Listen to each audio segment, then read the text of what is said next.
নমস্কার বন্ধুরা, আশা করি আপনারা সবাই ভালো আছেন। আজকে আমি এই মটর দিয়ে তারপর ঝিঙে দিয়ে 4টি ঝিঙে নিয়েছি আর একটি আলু, এটি দিয়ে খুব সুন্দর নিরামিষ স্পেশাল রেসিপি শেয়ার করব আপনাদের জন্য। তো এটি কিভাবে স্পেশালভাবে বানাই চলুন দেখে নেবেন। মটরগুলি মিক্সির বাটির মধ্যে আমি নিয়ে নিচ্ছি। এটি পেস্ট করে নেব। ভিজানো ছিল, রাত্রেবেলা ভিজানো ছিল, সেই ভিজানো মটরগুলির মধ্যে দিয়ে দিচ্ছি অল্প একটু গোটা মৌরি আর 5টি কাঁচা লঙ্কা, 1 পিস আদা। এখন এটির মধ্যে 2 চামচ তেল দিয়েছি কড়ার মধ্যে।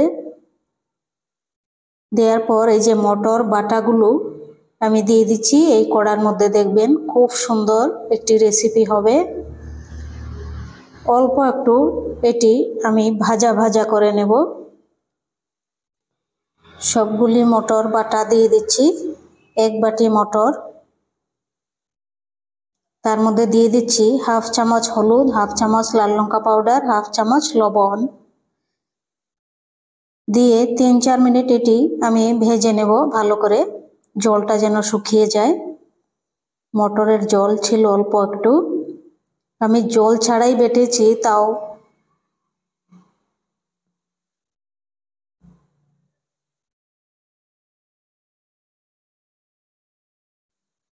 হয়ে গেছে, জলটি শুকিয়ে গেছে মটরের।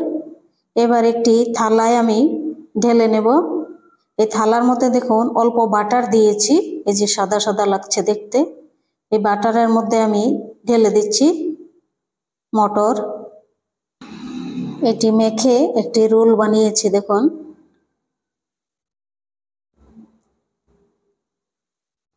এরকম মিডিলে আমি পিস পিস করে নেব অল্প একটু, এরকম করে টুকরো করে।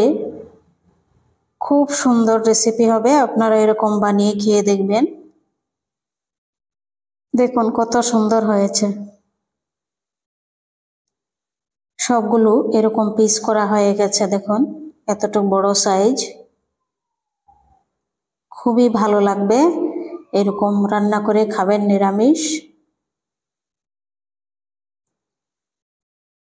আমার রেসিপি যদি ভালো লাগে আপনাদের সাবস্ক্রাইব করবেন, অনুগ্রহ করে লাইক করবেন, শেয়ার করবেন। এখন আমি 3 চামচ সাদা তেলের মধ্যে ভেজে নিচ্ছি এই মটরগুলো। আরও একটি দিয়ে দিচ্ছি আর গ্যাসের ফ্লেমটা একদম লো করে ভেজে নিচ্ছি আমি। যদি আগুনটা বেশি থাকে উপরে হয়ে যাবে পুড়া পোড়া, ভিতরে কাঁচা থাকবে। গ্যাসের ফ্লেমটা লো করে খুব সুন্দর ভাজা হয়ে গেছে। এবার তুলে নেব এগুলো।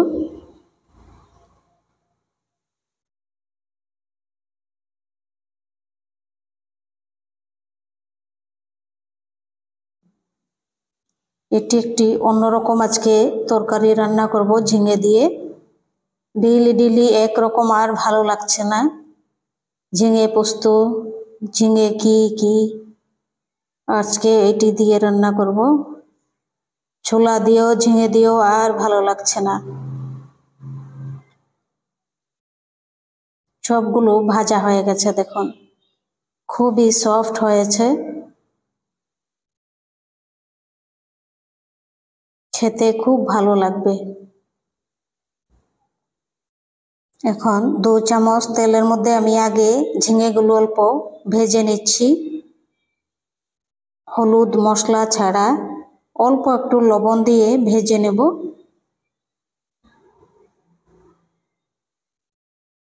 আগে মশলা দিলে হয় কি ঝিঙের কালারটা চলে যায়, এর জন্য আমি কোনো মশলা দেব না এখন।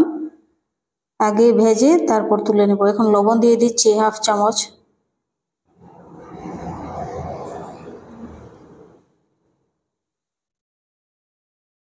এটি এখন 4-5 মিনিট আমি ভেজে নেব।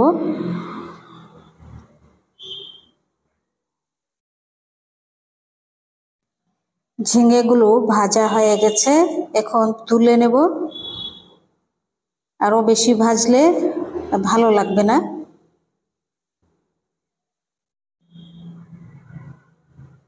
এখন এই 2 চামচ তেলের মধ্যে 5 ফোড়ন আর একটি শুকনো লঙ্কা দিয়ে দিচ্ছি।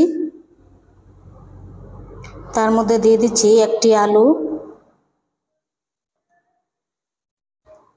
এখন দিয়ে দিচ্ছি হাফ চামচ লবণ, তারপর 1 চামচ জিরা, 1 চামচ ধনিয়া, 1 চামচ লাল লঙ্কা পাউডার কাশ্মীরি আর হাফ চামচ হলুদ পাউডার। এখন 5 মিনিট খুব ভালো করে মশলা আলুর সাথে ভেজে নেব, যেন কাঁচা গন্ধ না থাকে। ভাজা হয়ে গেছে। এখন দিয়ে দিচ্ছি হাফ চামচ আদা বাটা, 4টি কাঁচা লঙ্কা দিয়ে আরও 5 মিনিট সাঁতলে নেব ভালো করে।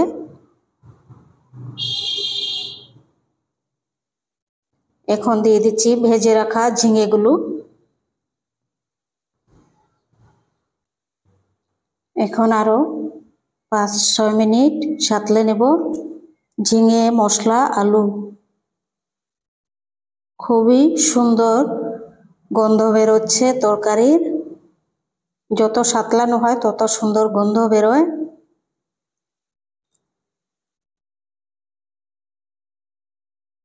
সাঁতলানো হয়ে গেছে। এখন দিয়ে দিচ্ছি যে মটর বেটেছিলাম ওই বাটিটা ধুয়ে 1 বাটি জল।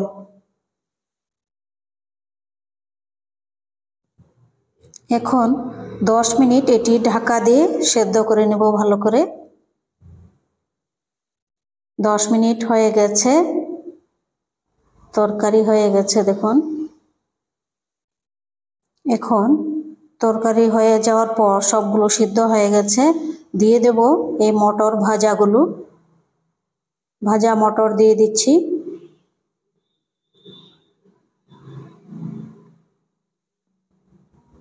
একরকম ধোকার মতো,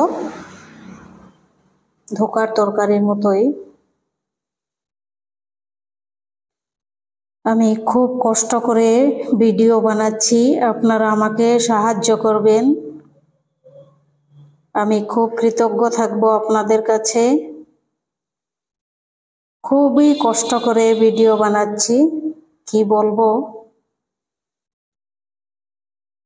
আমাকে আপনারা সাপোর্ট করবেন, সাবস্ক্রাইব করবেন, লাইক করবেন, কমেন্ট করবেন।